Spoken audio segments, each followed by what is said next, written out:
स्वागत है दोस्तों। आइए सुबह सुबह हिंदी साहित्य के रीतिकाल से संबंधित महत्वपूर्ण प्रश्नों को हल करते हैं। ये प्रश्न सभी प्रतियोगी परीक्षाओं की दृष्टि से बहुत महत्वपूर्ण हैं।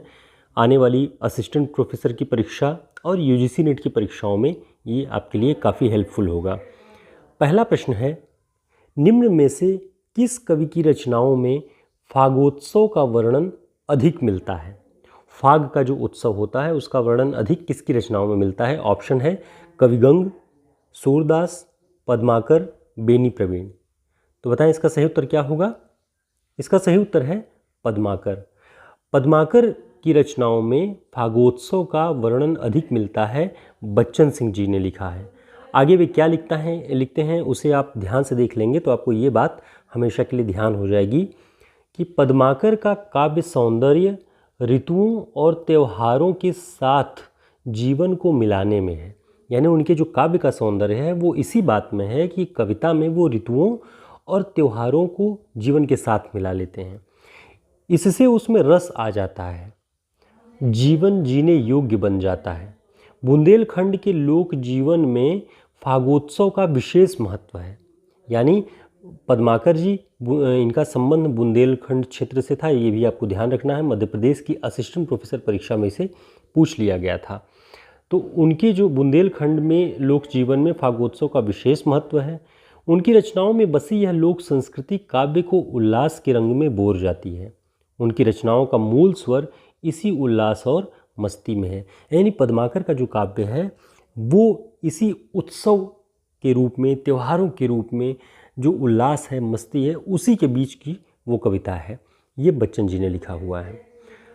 उसकी पंक्ति का एक उदाहरण आप देख सकते हैं कि उधम ऐसो मचो ब्रजमय सब रंग तरंग उमंगनि सिंचय। ये पंक्ति देखिए, इसको पढ़ने के बाद आपको लग जाएगा कि किस तरह से फाग के उत्सव से तरंग है, उमंग है, और उस उमंग और तरंग से अपने हृदय को सब सींच रहे हैं। तो इसमें ये वो दिखाई पड़ता है। अगला प्रश्न है, भाड़ों के हंसी मजाक और हल्के स्तर के निंदात्मक हास्य रस को केंद्र में रखकर किसने रचनाएं की हैं?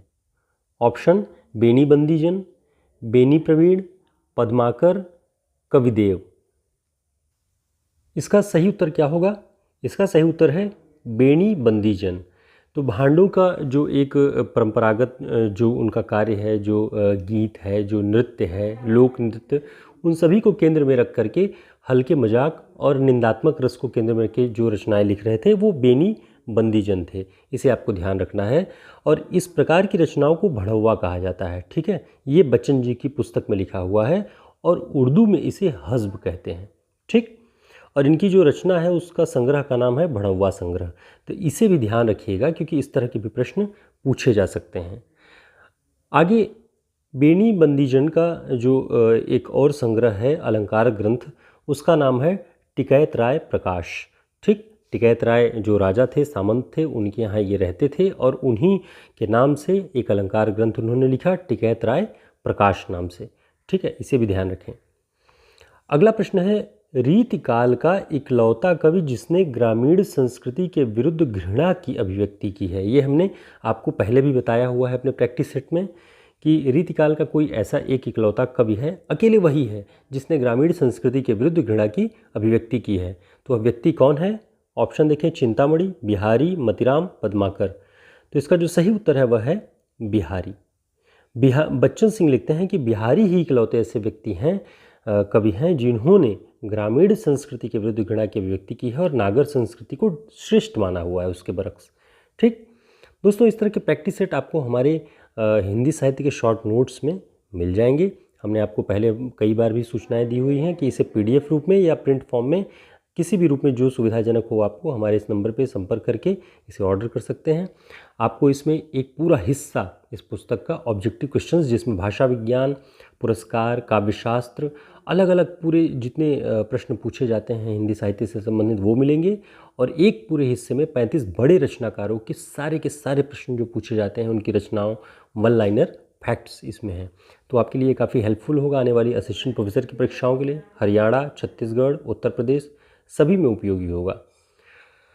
अगला प्रश्न है, रावरे रूप को रीति अनूप, नयो नयो लागत ज्यों ज्यों निहारिये। यह पंक्ति किस कवि द्वारा रचित है? ऑप्शन है विद्यापति, बिहारी, घनानंद, मतीराम। तो इसका सही उत्तर क्या होगा बताएं? इसका सही उत्तर होगा घनानंद। घनानंद की पंक्ति है, रावरे रूप को रीति अनूप, नयो नयो लागत ज्यों ज्यों निहारिए। जितना ज़्यादा देखते जाएं, जितना अधिक देखते जाएं, उतना नया लगने लगता है रूप। इसी तरीके की बातें विद्यापति की भी रचनाओं में भी मिलती हैं। तो इसे आपको ध्यान रखना, ये घनानंद की है। अगला प्रश्न है, इश्कनामा और विरह वागीश, इन दोनों ग्रंथों के रचनाकार कौन हैं? ऑप्शन घनानंद, बोधा, आलम, ठाकुर। तो इसका सही उत्तर है बोधा। बोधा की रचनाएं हैं इश्कनामा और विरह वागीश। अब इसके बारे में आपको महत्वपूर्ण बात बता दें, जो बच्चन जी की पुस्तक में है, आप अगर उस पुस्तक को पढ़े हैं तो आपको दिखा होगा, नहीं पढ़े हैं तो हम आपको बता रहे हैं। इश्कनामा जो रचना है बोधा की, उसका नाम उन्होंने बताया है बिरही सुभान दंपति विलास, और विरह वागीश का नाम बताया उन्होंने माधवानल कामकंदला चरित्र। तो इन दोनों के जो उपनाम हैं, इसे ध्यान रखिएगा आप, ये बोधा की रचनाएं हैं, बहुत महत्वपूर्ण है ये। अगला प्रश्न है, अयोध्या के राजा मानसिंह का साहित्यिक नाम क्या था? ऑप्शन ठाकुर जी, द्विजदेव, कविदेव, कविभूषण। तो इसका सही उत्तर है द्विजदेव।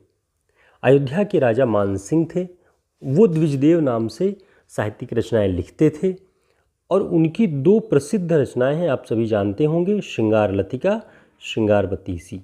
तो ये दोनों रचनाएं अयोध्या के राजा मानसिंह की रचनाएं हैं, द्विजदेव उनका उपनाम था, इसे आपको ध्यान रखना है। दोस्तों, इस तरह के प्रैक्टिस सेट हम आपको लेकर के मौजूद रहते हैं, ताकि आप प्रतिदिन ऐसा नहीं कि हम 150-200 प्रश्नों का ही सेट करवाएंगे। हमने इसके पहले भी मैराथन क्लासेस कई सारी करवाई हैं, उसके बावजूद हम प्रतिदिन 5 से 10 प्रश्नों का जो एक हमारा सीरीज़ होता है, जिसमें हमने कई सारे पॉइंट्स भी नोट करके आपको नीचे देते हैं हम, तो वो इसलिए ताकि आप प्रतिदिन जब सुबह उठें तो 10 से 12 मिनट के अंदर, 8 मिनट के अंदर एक शॉर्ट वीडियो में कई सारे पॉइंट्स अच्छे से तैयार कर लें। जिस तरह से आप करंट अफेयर्स की क्लास करते होंगे, उसी तरीके से हिंदी साहित्य की भी क्लास प्रतिदिन थोड़ा थोड़ा करके आपकी तैयारी बेहतर हो जाएगी।